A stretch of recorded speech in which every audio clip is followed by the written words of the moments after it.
Carolyn Haler with Mightylicious Cookies. Thanks for hopping on the Witness Business podcast today. How are we doing? Very good. Thanks for having me, guys. Absolutely. If you haven't listened to our show, one thing we like to start most episodes off with is this question. What would you say is the worst job you've ever had? Oh gosh, that's such a good question. That's why we like to ask it. The worst, I have to think about that. The worst job I've ever had. I can't say because I cried and it's a big company. Can't. Well, let's just say I worked for a tax accounting company, a big Okay. one, A big and four? I they have a box that they like you to be in, and I'm always spinning up here. So I made lots of people cry just with like what I thought were very innocent questions because they were like not inside the box. Yeah. Um, that was the As worst job I ever had. It was not as a good you fit for as anyone. you mentioned before the show that you are not an in the box thinker. No, no, I'm not. It was very obviously a bad fit. So would you say we always like to follow up with the question, is there anything you can attribute from that job to, leading to the success that you've seen today? Yeah, I mean, it's something I've always known. It's the first time, like, I've always, prior to this job, it's what my first job out of business school, and I was there for a very short amount of time. I'd been in consulting. Consulting is a very entrepreneurial and creative process in a lot of ways. I was doing supply chain and operations consulting for Department of Defense, which sounds very technical um, but it's about identifying problems, finding solutions to those problems, thinking outside the box and selling your ideas. And I was very immediately like out of college selling ideas to the Department of Defense, you know, finding solutions and became a project manager within 24 months, which is a normal like 8-year progress. Um, so I didn't realize I had to intellectualize that was what I was good at, which is that entrepreneurial thing, like finding a problem, solving the problem, and then selling it. Um, it wasn't until then I went to business school and then I worked for the company I just mentioned, and they were still actually within the consulting genre, but very much the box tax genre, and immediately realized they did not appreciate my creativity at all. And then I went into banking and became a stockbroker, which is along the same lines of very entrepreneurial. Even though you're under the umbrella of a big bank, you are finding your own clients, you're understanding markets, you're solving the problems of your unique clients and selling them on certain products that are going to help them achieve their goals. And I loved that. I love the creativity of that. I love the risk associated with that. There's a tremendous amount of risk, and I find that motivating and engaging and compelling. Well, at some point down the line, you So say the natural yeah, the progression, natural A progression stockbroker Department is of from Defense, taxing cookies. tax, banking, yeah. cookies. So at some point, I've read a little bit about your story, so I think I can probably recite this, but we'll let you do it since it's your story. How did Mightylicious come into the equation? It sounds like you had Yeah. a disease and you couldn't Yes. find good products out there, but we'll kind of let you take it from there. Yeah, so at the age of 31, I was diagnosed with celiac disease, and that had a profound impact on my life. Up until that point, I'd eaten everything, didn't have any food allergies, had the opportunity to live and travel abroad. And so I've eaten like the croissants in Paris, and I lived in Italy and ate all the pasta, and I've had the beer in Bavaria, and I know what food should taste like and how enjoyable it is. I love food. I love baking. Baking was always a hobby of mine. It's something I do to sort of decompress, find it very therapeutic. I love cooking as well. Um, I love grocery shopping. When I travel to a new place, one of the first things I do is go to the grocery store because I just like to see the flavors of yogurt they have. If they have yogurt, I find that very interesting. Yeah. Different countries have different flavors of yogurt, and I think it's fascinating. And I love to see their packaging and all the uniquenesses that culture and food and have where that collides. I Um, completely agree with you on this, by the way. Like, my wife has family in South Carolina, and I do too. And so anytime we go there, it's like Food Lion. yeah, Never even heard of this yeah, grocery store. yeah. What do they have here? Yeah, But yeah, go ahead. yeah. Sorry. What flavor of yogurt do they have here? Sometimes they have apple, and I'm like, we don't have apple in the Northeast, though we have apples. We have tons of apples, but we don't have apple No flavored apple yogurt here. flavored yogurt. Yeah, they do in France. They have apple, and like we have pear, I guess. Um, so so it was profound, and not only profound in that it changed the way I ate, but it also changed the way I understood food. Can And I just ask really quick? yeah, So is celiac disease something? Because I have a neighbor that had a similar story where she went her whole life, drinking beer and eating yep, things, and then yep. one day she was like, I went to the doctor with stomach issues, and they were like, "Oh, you have celiac disease." Like, That's lucky for her. It took them, yeah. is It's that an I autoimmune disease, and a lot like one of the autoimmune disease that people are familiar with is like alopecia, where your hair falls out, and it can develop at any point, and it can just disappear. We have no idea why.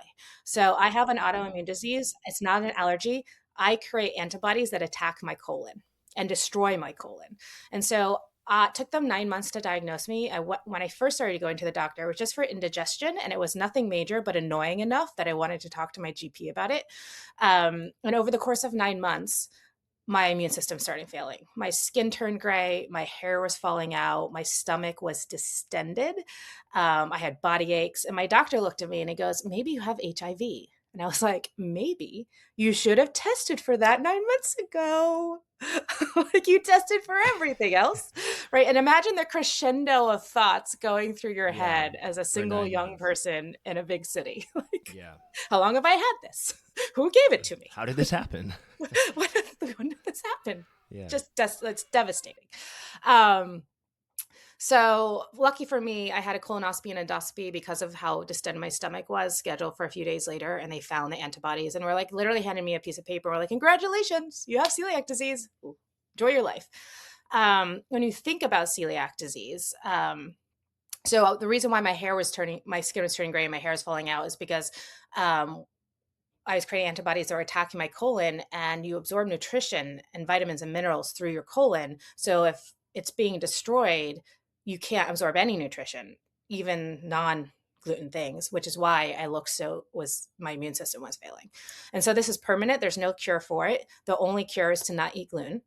If I do eat gluten, I immediately get sick within about 180 seconds of trace amounts of gluten. So it's immediate feedback loop for me. It's not something I mess with or can. It's not like some people are like, "Oh, I am lactose intolerant," no, and they still eat ice cream. No, no, no.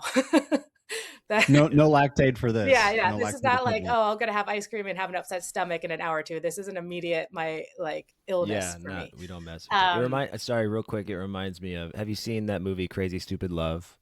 I think so. With Yeah. Steve Carell, Ryan Gosling, Emma Stone, lots of big names. There's a part in the movie where he's like crying in the bathroom at work, and the guy, his coworker, comes in and is like checking on him, and he's like, Who told you about my divorce?" And he's like, "Oh, it's just a divorce. I thought you had cancer. Great, that's amazing news, buddy. It's just a divorce." And he's like, "Thanks, feels great."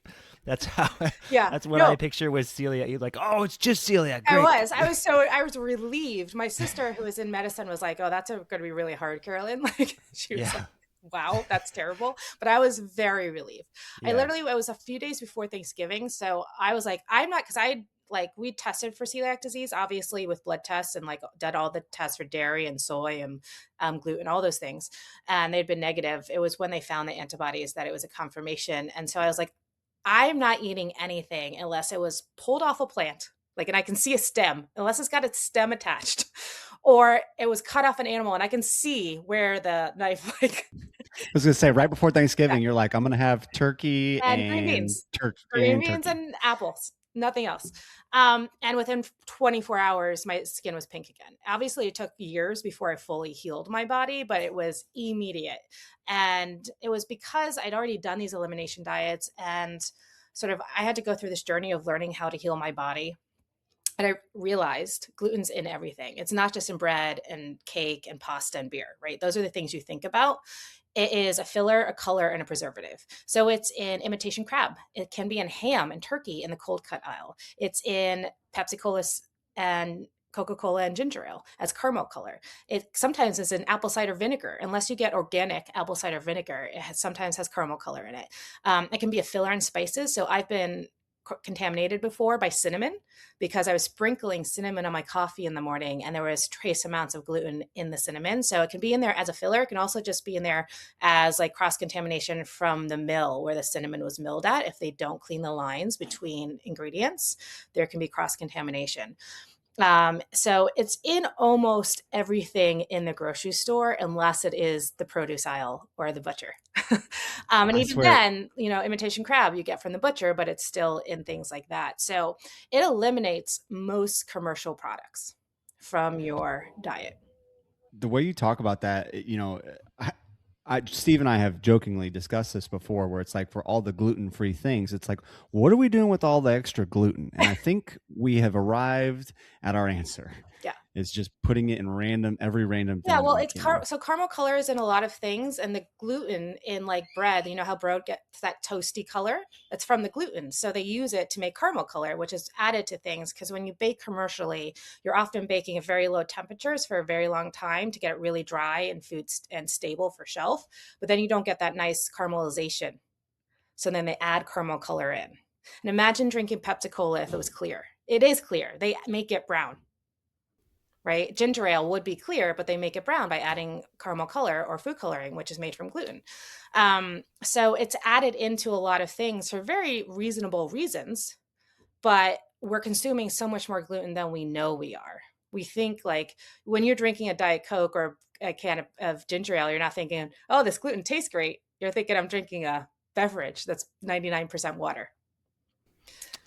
Um, Yeah. So you received this diagnosis. We are so glad we don't have HIV, and then you move into the effectively, I would say, near term sad reality of discovering what yes. you can eat. Yes, can and can. And Yeah.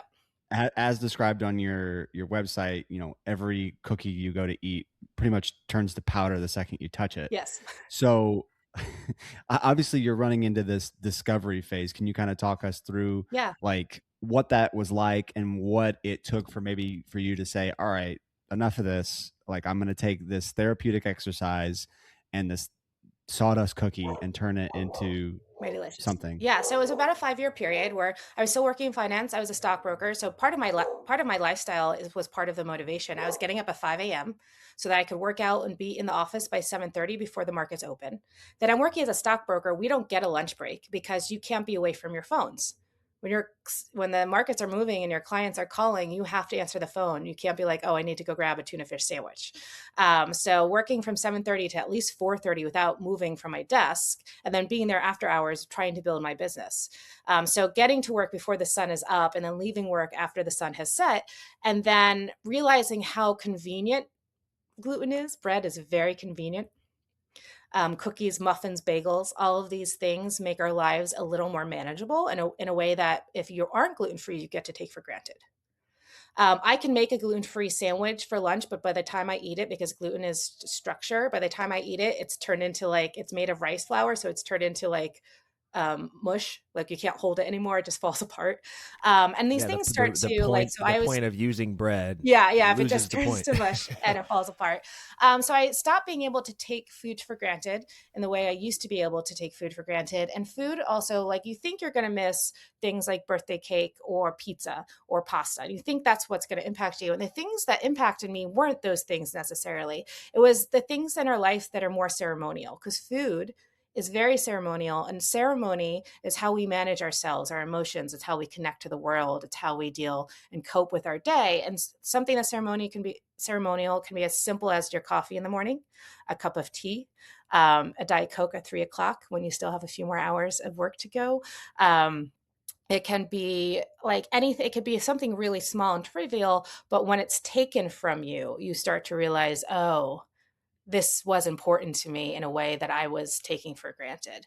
And because gluten is in so many things, all of those things I just mentioned got taken away from me. Coffee I can still drink, but I used to have a 3 o'clock Diet Coke, and I liked the freshness of it. It's very, it's the fizziness, the coldness of it, like all of that helped me sort of get through the remainder of my day. Um, Things that I started to miss were things like a cold beer on a summer day. I don't drink a lot of beer. It's not something that I normally do, but that is a really core part of my memories.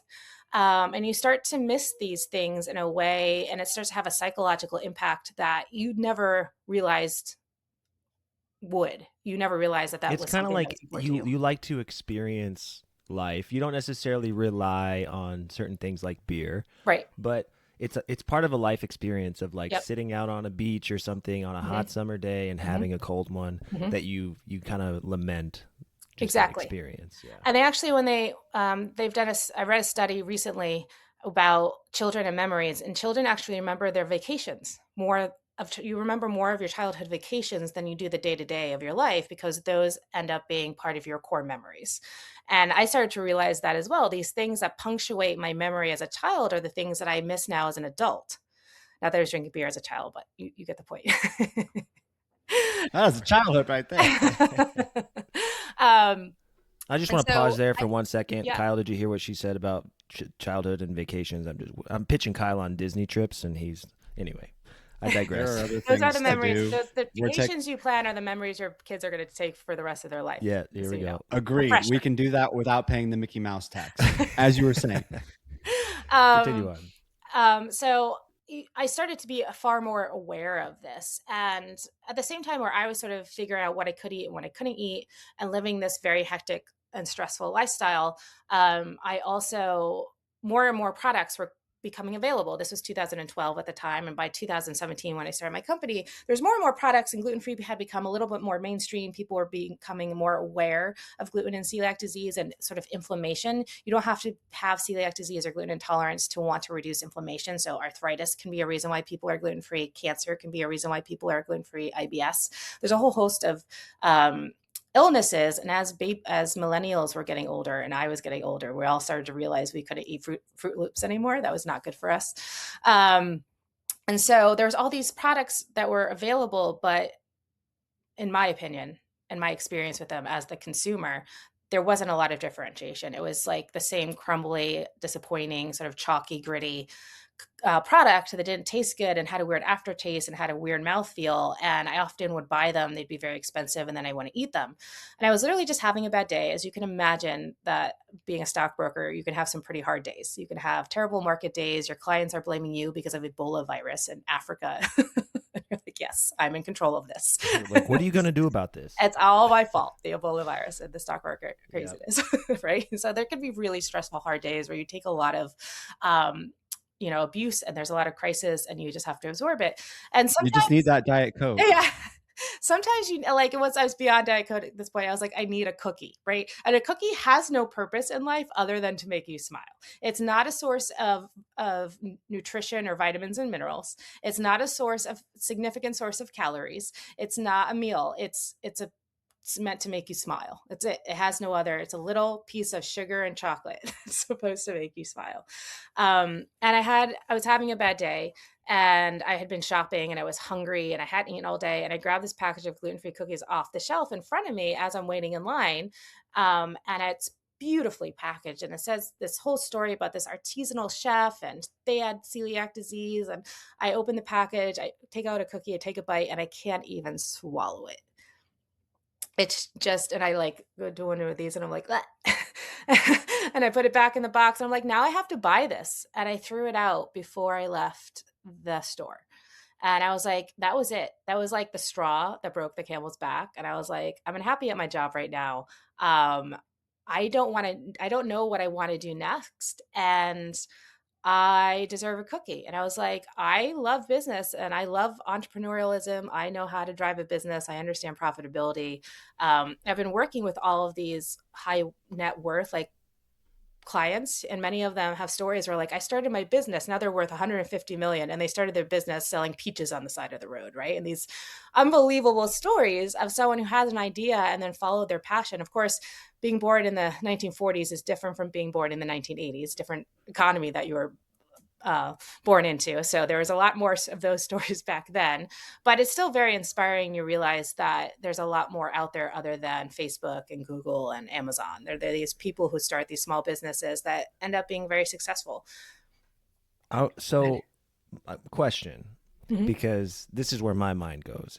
Yeah. This is going to be good. Kind I can of, tell. well, kind of the birthing point of this podcast is you get these ideas, but then you get stuck. Like, how do I actually execute this idea? And where I would be if I were in your shoes is this artisanal chef who is experiencing what I'm experiencing, who has the background to do something like this, made the worst cookie on earth, Yeah. who am I to say that I can make a better cookie and sell it? So how did you kind of wrestle with, or did you have those thoughts? It seems like you just kind of like, no, let's dive right in. And how did you get like home and start developing Yeah, I don't have recipes? the self-doubt thoughts, but those are very reasonable thoughts to have.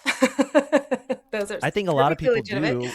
do. Yeah. I acknowledge it, but I do not relate. I think a lot of people think like, who am I to do something like this? If an artisanal chef with the proper background couldn't do it. Yeah, I knew there was a problem because the cookies were all the same, right? They were just in different packaging. And So so I some don't know anything about they just food, but hadn't I, figured out the recipe. yeah, so I was like, this is just the same product they keep making and putting in new boxes. So no one is innovating in this category. And I know enough about business to know that I am a captive consumer.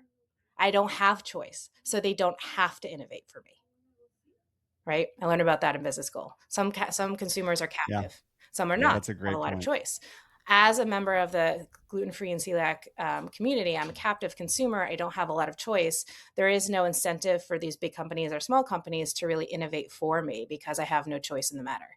I can't go buy Oreos or Chips Ahoy. Now I can, actually, but back then I could not. I could either make my own products at home or I could eat their crappy ones. And so I was like, I'm going to do it. I was like, I'm going to create a wonderful cookie. I love baking. I understand, like, I am the consumer. I understand the market and the needs. And I'm going to create a cookie. And it was hard. But I have like a tremendous amount of determination and confidence in myself. And that confidence doesn't come from me thinking, oh, I'm better. It comes from me being like, I'm going to fail a lot and that's okay. I'm just going to keep trying until I like figure it out.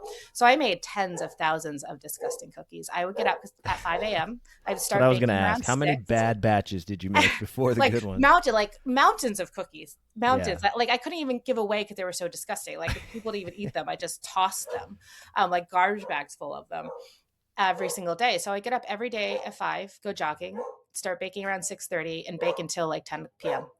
for 7 days a week.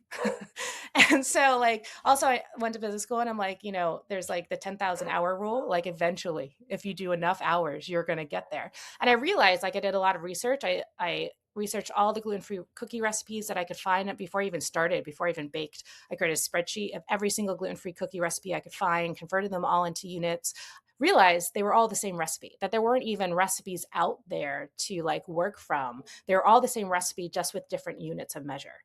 Um, and so I was like, oh, this technology doesn't exist. I then sort of narrowed in on the fact that the bad flavor, and I knew this because I was a consumer. I was like, sorghum and ancient grain doesn't taste good because whenever I have a product that has sorghum in it, because I read back the labels of everything because of my celiac disease, it doesn't taste good. So I was like, ancient grains don't taste good. How am I going to create a product that tastes good without using an ancient grain? Because ancient grains are in there because they're higher in protein, which is what you lose when you remove the wheat. So I spent months developing my own gluten-free flour blend. And once I did that, once I had that recipe, my recipes clicked and everything worked. They are different. Like my gluten-free cookie recipes are different, slightly different from a traditional cookie recipe, but you can take my flour blend and take a Nestle Toll House recipe, like bag, like use the Nestle Toll House recipe that everyone uses on the back of the bag and make a wonderful cookie. So I was cracking that code and understanding the flour blend. So what I did was so rice flour in the US is not milled for baking, it's milled for cooking. So it's very gritty. Like it's milled fine enough so it feels like fine sand, like you would see in a kid's sandbox. Whereas flour or cornstarch, both very common baking ingredients, are milled to be like silk, right? When you put your fingers in cornstarch, it feels silky. So I had to find flour that was milled to a spec that could be baked with. And I actually work directly with a mill today to mill my flour. I don't buy it commercially. I have it milled for me because it's not available commercially by the truckload. And then I had to, once I had the flour, sort of the rice flour and milled to the right spec, I had to figure out, okay, how do we replace the protein? So I'm not using ancient grain like sorghum. And so I use whole milk powder. And whole milk powder tastes delicious, right? It's actually when you buy like a custom wedding cake or birthday cake, they've added whole milk powder to that batter to make it taste better and improve the texture and the mouthfeel and the color and everything. So we use whole milk powder in our gluten-free cookies, and our vegan cookies, we use coconut milk powder. So that was the innovation that didn't exist in any of the other products that I'd ever consumed. So you had to take it a step back even. Oh So yeah. you're trying to create a A cookie, and cookie. you're like, wait, I can't create a cookie until I Yes. find a flour, and a flour Yes. doesn't exist, so I got to Yes. create a Yeah. flour. Yes. Can't create with what is. Yes. You have to Great. create what you need to create. Yeah. Yeah. Exactly. So how do you do? So did you have to, like, you said you work with a mill? Yeah. How do you even begin In that the process? beginning, I didn't have to work with a mill. In the beginning, I was able to find small bags of like super fine milled rice flour. Once I started getting going, I realized it really wasn't available by the truckload, Hmm. because then you're dealing with, contracts, annual contracts, big suppliers, national suppliers. So if I wanted to get that same quality of product, I would have to figure out how to make it myself with a mill. That was hard. So what Um, was that? How do you like look at the back of the bag and find who milled it, or how did you find I millers? did. I did. Yeah. And then you Don't just tell my reach out and say, secrets. "Hey, I'm creating a flour." Yep. I did eventually, that was the first step, was the product that I found that was really good. I reached out to them and I was able to purchase from them for a while until COVID hit. And then that craze caused all sorts of chaos in everyone's supply chain. So that I went further deep down the supply chain to the co-op farmers and the mill. That's just things that I wouldn't even think about, I didn't, kind and of. when I started, this was not what I was thinking about. No. And that process took years, because I started I found the flour blend. I was able to commercially purchase, a few pounds of the flour I needed to create a prototype. It took me 3 months to create a cookie prototype that I thought was not only a great cookie, but it was my brown butter chocolate chip, and it was the best cookie I'd ever made at that point in my life. So I make these cookies. I buy some brown craft tin tie coffee bags off of Amazon, and I print out some labels. Like, I have a degree in art as well as economics, so I create a logo and I create these labels. I put them on my tin tie coffee bag. I put my cookies in the bag. I live on the Upper East Side of New York, so I walked into the Whole Foods on 86th Street. And I'm doing what I learned in business school. It's like, I created a prototype product and I'm looking for feedback. So I walked to the information booth in the front of the store, and the woman was like, "Fantastic. Go talk to Chris in the bakery section. He's the team leader there. He'll give you feedback." And I was like, "Fantastic."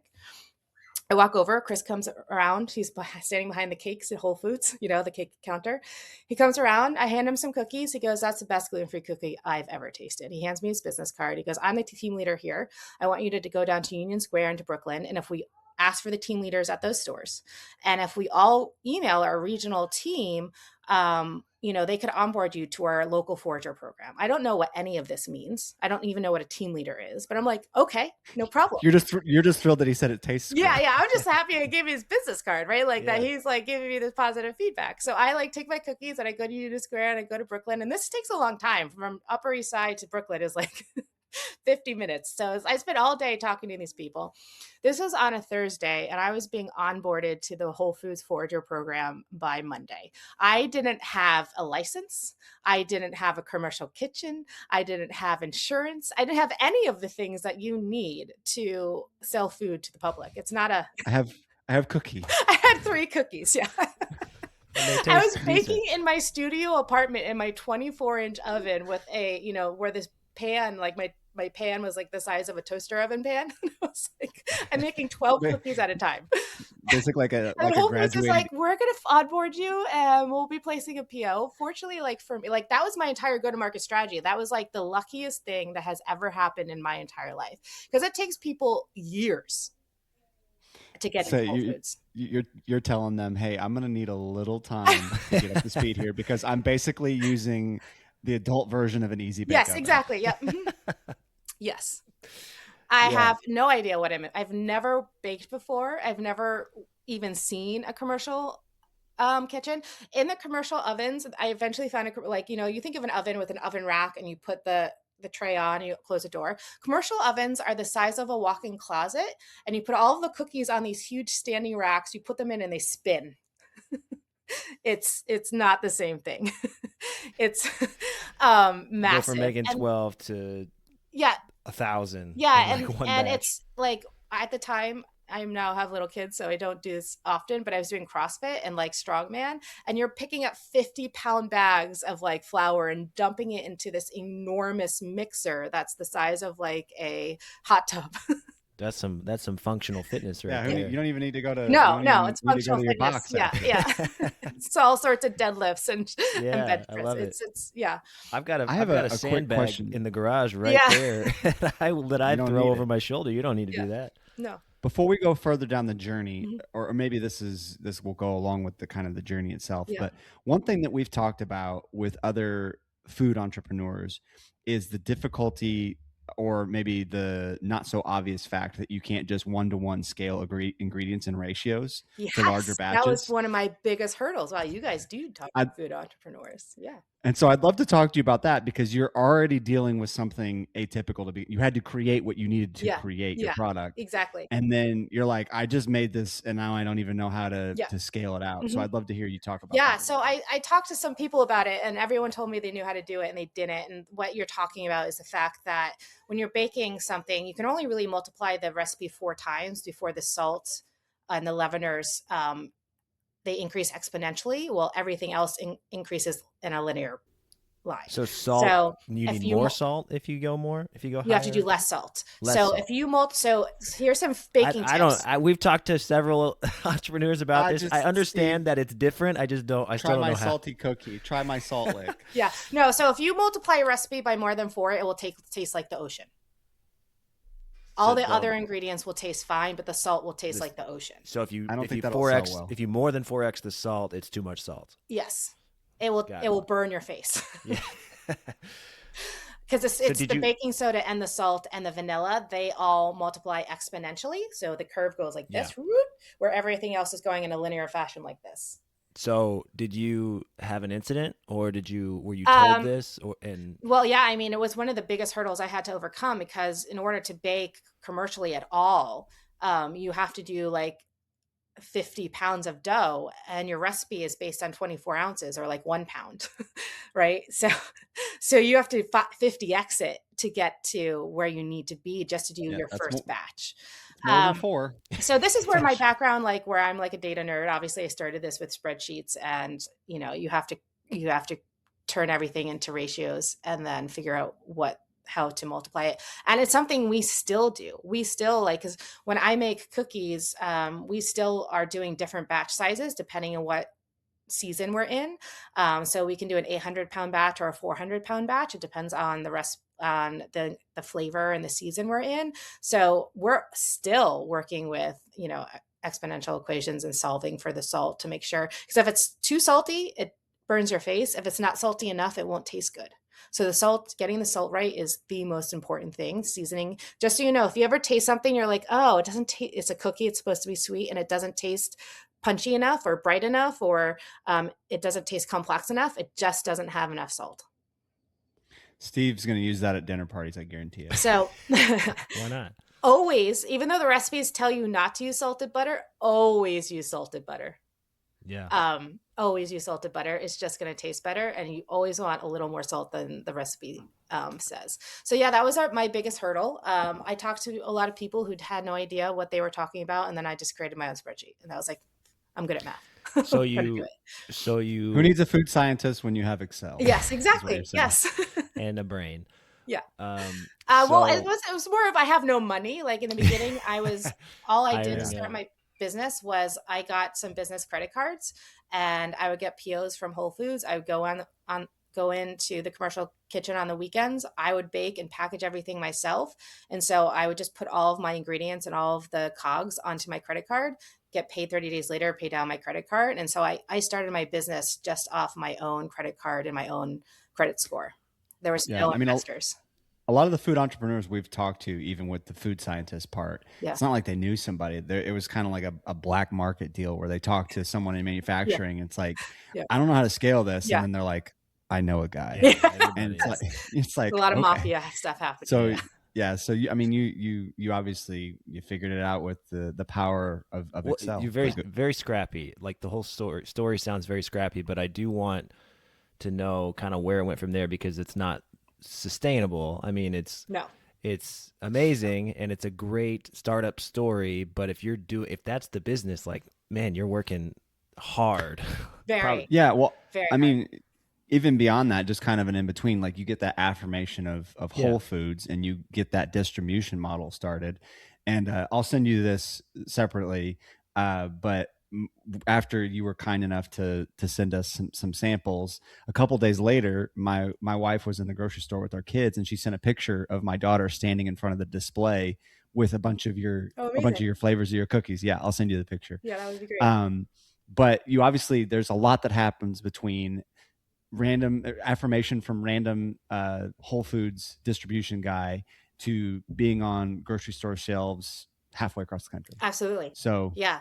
So so I started and I actually went back to being a stockbroker because I couldn't pay my bills by selling like, even, cases to Whole Foods in three stores. So I started and I hit the shelves of Whole Foods in 2000. I left my job in finance and did this baking thing in 2017. Um, Within 3 months had Whole Foods interested. And so I was, getting on board with Whole Foods and getting all my ducks in a row. We hit the shelves of three Whole Foods locations in 2018. I became a stockbroker again because I had to pay my bills. So I would be a stockbroker during the day, during the week, and then I would bake on the weekends. This went on for a year, where I was baking. I was working 7 days a week, very, very long. When you're in a commercial facility, it is illegal to sit down. There's not even chairs. So being a stockbroker all week and then going and working, 12-hour days, Saturday and Sunday, and very physically laborious days. For a year. And then by the end of the year, I was in 10 Whole Foods. And then by 2019, I was in two full regions of Whole Foods. And that's when I transitioned to my commercial facility in Teterboro. And instead of using credit cards, I had got bank loans. Fortunately, I have a background in finance. So I was like, there are small business loans. And I was actually like, when I started looking, I was just hopeful that someone would give me a loan. And I was able to get some fantastic term and revolving lines of credit based on the purchase orders I was getting from a very large national bank and at a very good interest rate. And I was able to manage my cash flow that way because your biggest hurdle is your 30-day cash flow window between getting your PO, delivering, paying for the product and the ingredients in your co-manufacturer, and then being paid by your customers. If you're lucky, if you get paid within 30 days. So I had to find some business loans. So I was able to get small business term loans and revolving lines of credit relatively easily. And I used that for probably about a year. And then I raised capital. And then my raising capital was unbelievably lucky. I raised $5 million in 48 hours. that's also market affirmation, I would say. Yeah. So it was also scrappiness. I decided you need to get to $1 million in revenue before angel investors will even talk to you in CPG. And that's a lot of capital to put up front when you think your margins are between 50 and 30%. So that's $700,000 of your own capital just to get to the $1 million in revenue. That's a lot to put on a credit card. If you can get a line of credit, and I couldn't get that much line of credit. So say calling every 30 days, can I have an extension? Yeah. Can I have an extension? And it's a lot of risk to take on personally because the lines of credit are still personally guaranteed by me, even though they're business loans. So I knew I needed to raise some capital, and I had a friend who worked as the director of marketing for a crowdfunding platform. I ended up going with one of their competitors simply because they had a higher CPG, like a better CPG platform. So I signed up for, my friend was like, listen, Carolyn, you should try this. There's no downside because if you don't raise any money, you can just cancel the round. There's no penalty to you. There's no fees to you. No, you only pay fees if you raise capital, and then the crowdfunding platform takes like 5%. And I was like, fantastic. I agree with you. We should do this. I did it. I launched a campaign myself, trying to sort of get friends and family and trying to work with marketing firms to try and get people on the platform engaged, raised about $150,000 myself. And I was like, but I'm spending $150,000 to raise this $150,000. This is a nightmare. And started reaching out. I went to Yale School of Management, started reaching out to the Yale alumni network and just pelting. Like I sent out 10,000 emails. Don't tell anyone that. It's very much against their policy. But I sent an email to every single Yale alumni. I think you just told everybody. Do as I say, not as I do. Yes, I did get scolded. Only scolded though, but I knew I was a stockbroker. I don't care about being scolded. Yeah, whatever. I can take it. That's true. So I sent out a beautifully written sort of, I disguised my ask, which was for capital in this fundraising, within a what would you call it? Like a email, but it was like a, you know what companies send out? Solicitation. Yeah, no, it was like a update email. Like, this is what's going on in my life. Oh, Yeah, yeah, yeah, yeah. yeah. Like a But I newsletter. sent 10,000 of them, and it found my email. I got some angel investors just from my cold calling, and I got a lot of reprimands from people like, "Who the hell do you think you are? Don't send me this." I got some angel investors interested, and then there was this one guy, and he was like, "I have cancer, and I am the head of Brown Research, and I'm the largest crowdfunding research newsletter in the US. And I tasted your products and I thought they were amazing. And I'm trying to heal my cancer by being gluten free and get as strong and healed as I can without chemo.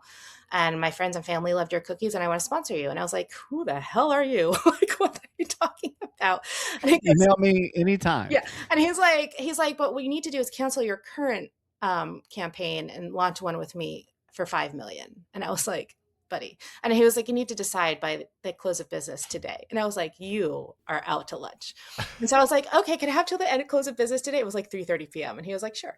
And then Chuck calls and he goes, "Hey, Carolyn." And I was like, "Hey, Chuck." I'm like, "I don't know who Chuck is." He goes, "This is Chuck." And I'm like, "Hey, Chuck is the CEO of the crowdsourcing platform I'm on." He's like, "Every time this guy does a round, they raise $5 million in 48 hours. You need to say yes." And I was like, "Okay, Chuck. Okay, now I'm realizing this is serious because the CEO is calling me."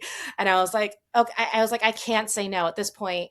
I left my job because fundraising is full time, so I'm no longer. My wife is 8 months pregnant. And we're living on one income. And I was like, "I can't say no. I don't even know if any of this is legal, but I can't say no." So I said yes. We redid the campaign. I gave all the money I'd raised at that point back, which was terrifying. Redid the campaign. Brown Research, sent my campaign once it was up and running out to their investors and for their newsletter, and I raised $5 million in 48 hours.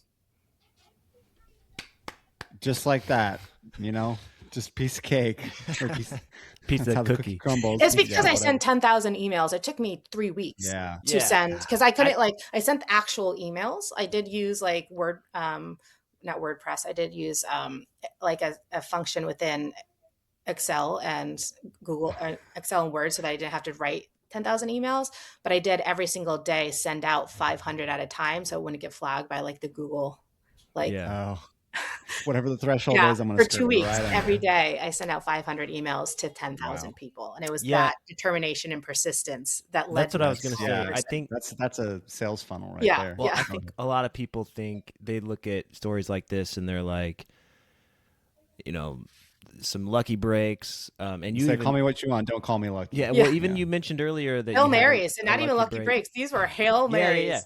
But Just I punting think, the ball as far as I could. yeah, every step along the way, there Yeah. was so much grit and determination of I'm going to just keep going until I get a lucky break. Yeah. And you don't get the lucky break unless you keep going. Yes. Right. And so I think that's a lot of times lost in the mix is people just think, wow, so lucky. And Yeah, I just stumbled upon it. There was no stumbling. There was a lot of begging. Yeah. And There's lots of desperation. stumbling and lots of figuring out and lots of long nights and early mornings and and fear and is terror. this going to work? Yeah. So, and I have that, like, being a stockbroker, there's this saying, you have to accumulate 100 no's to get to a yes.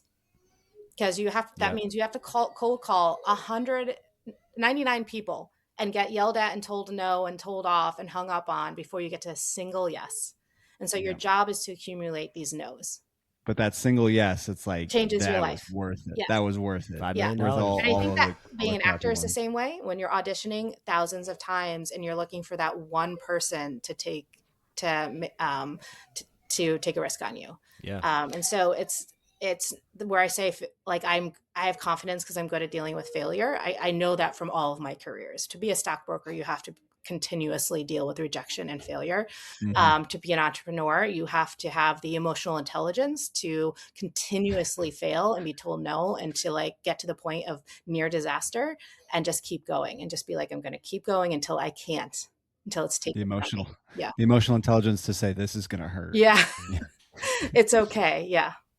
We want to be considerate of your time, but I do have one last question that I kind of want to ask you as a dismount to what we've been talking about. It's one thing to crowdfund that amount of revenue, to have that at your disposal. Yeah. It's another thing to use it wisely. Mm-hmm. So I'd love to hear, kind of from that acquisition of capital to today, what did you do to exercise it correctly and carry you to where you are at present and where you're looking to go in the future? Yeah, I was really conservative, and like the word correctly is very subjective, right? So I feel like I've made some mistakes, but I was very cautious early on not to spend anything that I didn't need to spend. So I didn't go out and suddenly, buy a bunch of packaging. I didn't go out and suddenly hire a whole bunch of people. I sort of still allowed my company to grow organically. And that was a strategy I used early on. I was like, I want to be the expert in this industry. I want to know everything about it.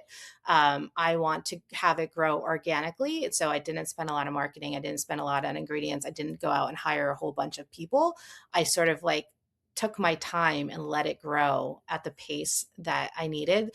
That allowed me to learn what I needed to learn along the way, to make good decisions with my investments. I also am a stockbroker, so I open up an account and I put it in there and I let $5 million accumulate interest, which is hundreds of thousands of dollars in interest at this point. Yeah, it's nice to have that work for you Yep. instead of against you, Yep. like the business So I loan tried to terms be and as things like that. thoughtful and not make big decisions ever along the way. Like one of the first things that people told me in the beginning was, "Don't buy a whole bunch of packaging because you're going to go bankrupt in a week." And I've seen that happen to people. So sometimes I make choices where I pay more in COGS so that I don't put out a lot of cash. So I continue to maintain my capital, and that's okay. And so I sort of like, I think about things, and it's never an easy decision. Like, it's, should I have been more aggressive in certain places versus others? It's always, that's part of the burden of having all this money, is how do I most effectively use it? Yeah. How's And I was just yeah, going to ask, how's business today? exactly, How many exactly what I was how going to many ask. how many cookies would you say you sell? I don't know, in a week, in a month, We whatever. have we have listeners say, "Hey, can you drill in That on is a good question. I revenues?" should know And that so, off the top of my head. I don't know the number of cookies because I order them by the like bowl, and it's hundreds of pounds. Uh-huh. how many bowls? So we bake monthly, and we're constantly doing like truckloads of cookies. I don't know how many cookies that is. Business is going well. Yeah, we're Yeah, doing well. We're in to say if 43 you're states. That's pretty good. Yeah. Yeah. how many? 43. Yeah, that's most of them. That's Yeah, it is. We're getting there. And there's some states where that just don't make sense because we're like a premium cookie. Like, but we're in Alaska.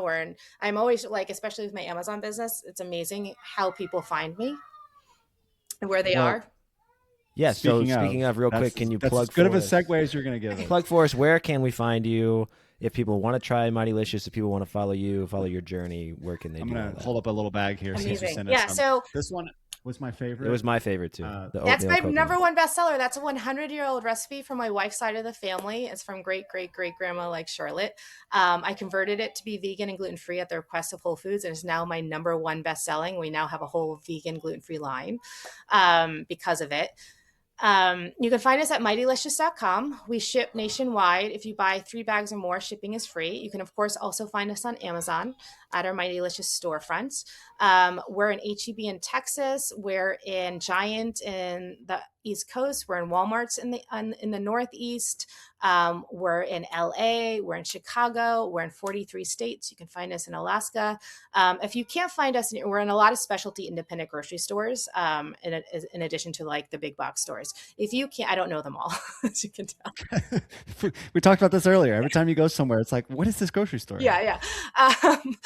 But if you don't find us at your local grocery store, always ask for us. Just so you know, this is really powerful. And grocery stores, like if enough people ask for the same product, they will bring it in. They want to Interesting. stock what you want. They don't want to have to guess what you want. So always, it doesn't matter if it's my cookies or something else. Tell them. It's just politely ask for the store manager. Say, I buy this every single week on Amazon. It's a great product. You should carry it. If enough people do that, they probably will carry it. So always ask your grocery store, and if they don't have it, order us on Amazon, because then I take that data into the grocery stores and say, this is how many cookies I'm selling into your region on a monthly basis. You should carry us. Love it. That was a pleasant surprise I didn't come into it thinking that the coconut would be my favorite, but we Me had neither. family When my over. We mother-in-law had served it to me, I was like, "Do I need an oatmeal coconut cookie in my life?" I do. It's amazing. yeah. It's really wonderful. We had family over and we got all the Yeah. bags out and we let everybody try them. And I tried the coconut one and the pieces were going out to the kids and I was like, I'm just gonna go ahead and take those things. I'm very proud of Dibs. that cookie because it's salty, it's sweet, it tastes buttery, but it's vegan. Like it's a wonderful cookie. Yeah. And you're doing all this while being a mom, Exactly. which we can Exactly. hear. And that's totally fine. Yeah. We talked about before. We've had guest appearances from our kids Yeah. on this show Can I too. can So I go this is get her? Sure. yeah.